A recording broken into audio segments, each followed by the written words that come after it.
You've heard it. Eat like a caveman, live like a warrior. Sounds simple, right?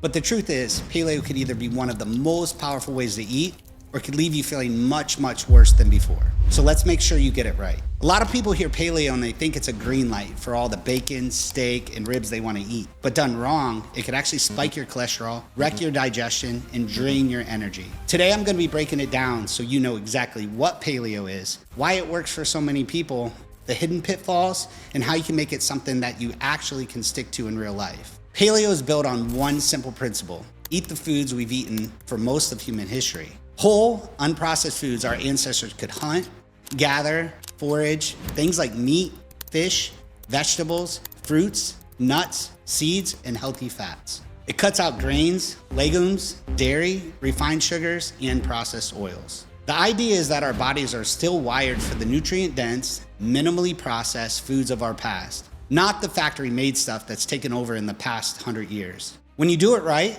paleo naturally cuts out almost all ultra-processed junk. That alone improves your blood sugar control, reduces inflammation, and gives you more stable energy throughout your day. The foods you're eating are nutrient-dense, loaded with protein, vitamins, minerals, and healthy fats. That means better recovery, better workouts, and overall better body composition. People also notice fewer digestive issues, less bloating, and way more consistent energy because your blood sugar isn't spiking and crashing all day long. The primary reason people come to this program isn't because of weight loss. That's a reason, but that's not the primary reason. The primary reason is because people have had health issues that have not been resolved, whether they're on medications, whether they've tried specific other eating strategies. The first reason that you embark on this style of eating, and we don't even call it a diet, but this way of eating, is to address whatever metabolic damage you may have done to yourself over a lifetime of eating the SAD diet, the standard American diet. The reality is, over 70% of the calories that average American eats comes from ultra-processed foods. The more ultra-processed foods you eat, the worse your physical and mental health, both. If you create food that is engineered to disrupt your relationship with food, to drive excessive consumption, food that contains neurotransmitters, food that affects your microbiome, that affects your brain in odd ways, perhaps it is the food that is part of the engine of the pandemic of eating disorders that we're seeing in young people. Paleo flips this ratio completely. It's a reset button for your diet and metabolism. But here's the big trap. People load up on meat and skip the plants. That means lower fiber, higher LDL cholesterol, and missing out on the antioxidants you need. Paleo isn't just meat and more meat.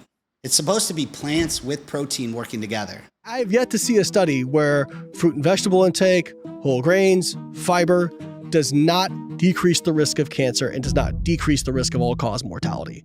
At its core, paleo is just whole food eating with a framework. Strip away the branding, and it's about building every meal around fresh, nutrient-rich foods, not obsessing whether a potato is technically paleo. However, there are trade-offs. Without dairy or legumes, you have to be more intentional about getting calcium, vitamin D, and certain B vitamins. And yes, grass-fed meats and organic produce could get very expensive. It's definitely doable on a budget, but it takes planning. If you're training hard, strict low-carb paleo can run you into the ground. Many athletes do better with a paleo plus approach, adding in sweet potatoes, fruit, and even some white rice around your workouts. There's no paleo please. Some include potatoes, some use honey. The real question is, does this food make you feel and perform better?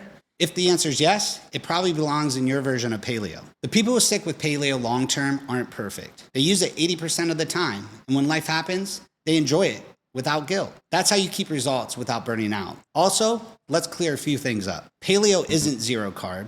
It isn't all meat. And paleo-approved cookies, they're still junk food. The label doesn't make it healthy. So here's the blueprint on how to do it right. So first, make sure you prioritize quality protein. Always go for grass-fed, wild-caught, or pastured. Number 2, fill half your plate with vegetables. Number 3, make sure you use healthy fats such as olive oil, avocado, or nuts. Number 4, include paleo-friendly carbs if you're active. Lastly, avoid processed paleo junk foods. It defeats the purpose. Paleo works because it focuses on real food, not because it's trendy. Done right, it's nutrient-dense, satisfying, and sustainable. Done wrong, it's expensive and unbalanced. So if you've tried paleo, let us know in the comments what worked, what didn't. And make sure you subscribe for more health breakdowns.